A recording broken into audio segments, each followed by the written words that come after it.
मित्रों जय सीताराम। मैं नीरज राणा आप सभी का अपने YouTube channel NP Singh Rana में दिल से स्वागत करता हूं। मित्रों आज हम बात करेंगे महाभारत के ऐसे किरदारों की जिनके बिना महाभारत का हर एक किस्सा अधूरा है। शुरुआत करते हैं महाभारत में पांडु महाराज से। पांडु महाराज के किरदार से हमको एक शिक्षा ये मिल रही है। देखिए महाभारत के हर कलाकार से, हर किरदार से कुछ ना कुछ हमको सीखने को मिल रहा है। पांडु महाराज से शुरुआत करते हैं तो पांडु महाराज के जीवन से हमको ये सीखने को मिल रहा है। पांडु महाराज हमको ये शिक्षा दे रहे हैं कि बिना वजह के काम में किसी भी चीज के प्रति आकृष्ट यानी कामांध नहीं होना चाहिए, कामना के वशीभूत नहीं होना चाहिए। दूसरी शिक्षा हमको मिलती है भीष्म पितामह से। गंगा पुत्र भीष्म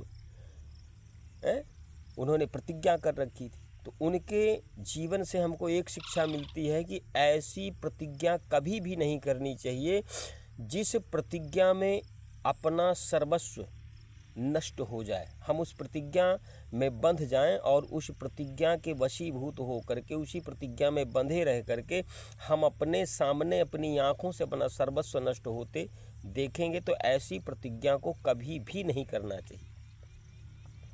तीसरी शिक्षा हमको मिलती है कर्ण से।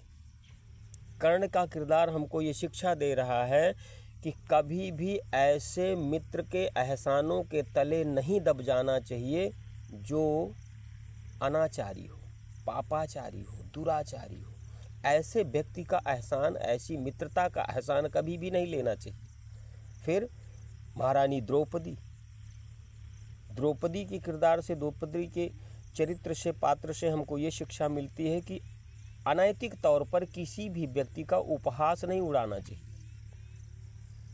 धृतराष्ट्र महाराज बता रहे हैं कि मेरे जीवन से शिक्षा ले लो कि इतने पुत्र मोह में अंधे नहीं होना चाहिए। पुत्र मोह इतना नहीं करना चाहिए कि धर्म का हम साथ ना दे सकें। अपने पुत्रों के मोह में हम अधर्मी बन जाएं, धर्म का साथ ही ना दे सकें। इतना मोह ठीक नहीं होता है। एक शिक्षा और है गुरु द्रोणाचार्य जी की कि आधे अधूरे सत्य पर विश्वास नहीं करना चाहिए। जब तक उस सत्य के तथ्य तक, उस सत्य का जो तथ्य है उसके निचले हिस्से तक उस सत्य की जानकारी पूरे तरीके से ना हो जाए, तब तक उस सत्य पर भी भरोसा या विश्वास नहीं करना चाहिए। ये सारी शिक्षाएं हमको महाभारत के ही पात्र से मिल रही हैं। याद रखिएगा, हमारे जो धर्म ग्रंथ हैं, हमारे जो शास्त्र हैं, उनसे कुछ ना कुछ हमको सीखने के लिए अवश्य मिलता है। तो जितने भी हमारे धर्म ग्रंथ हैं उनको यदि हम अपने जीवन में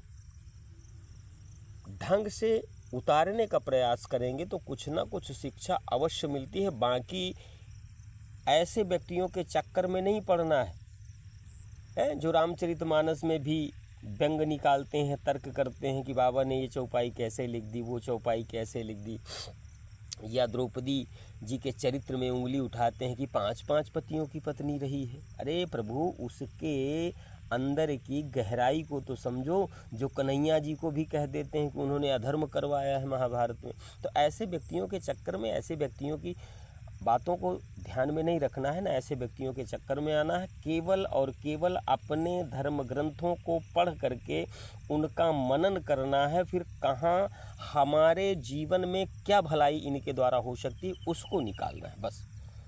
हमको अपने जीवन में सूप की तरह बनना है। कहा गया है ना कि सूपा की तरह अगर बन जाओगे तो थोथा उड़ा दोगे और अच्छी चीज़ें रह लोगे।